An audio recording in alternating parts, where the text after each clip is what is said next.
गिरगाव आणि दादरमध्ये रात्री लागले राज ठाकरे आणि आदित्य ठाकरेंचे एकत्रित फोटो असलेले बॅनरवरून दोघांनाही दिल्या वाढदिवसाच्या शुभेच्छा।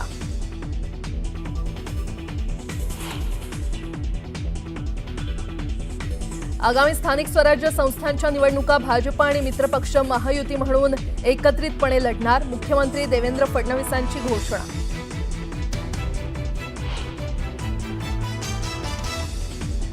संजय शिरसाट यांनी पदाचा गैरवापर करून 30 कोटींची जमीन 1 कोटी 10 लाखाला घेतली, इम्तियाज जलील यांचा गंभीर आरोप, तर शिरसाट यांचं जलील यांना प्रत्युत्तर।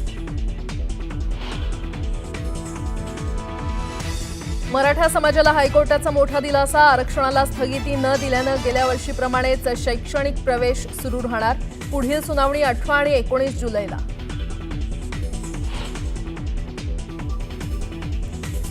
निवृत्त शासकीय निमशासकीय कर्मचाऱ्यांसाठी आनंदाची बातमी, निवृत्त कर्मचाऱ्यांची कंत्राटी पद्धतीनं भरती, 65 वर्षांपर्यंत करता येणार का?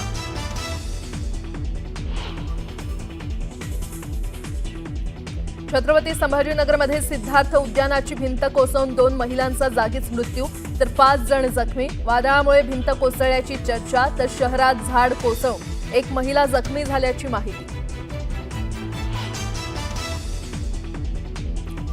दिव्यातील बेडेकरमध्ये परप्रांतीय फेरीवाल्याचा एका मराठी तरुणावर चाकू हल्ला, टेम्पो बाहेर काढण्याच्या क्षुल्लक कारणावरून हल्ला, तरुण गंभीर जखमी।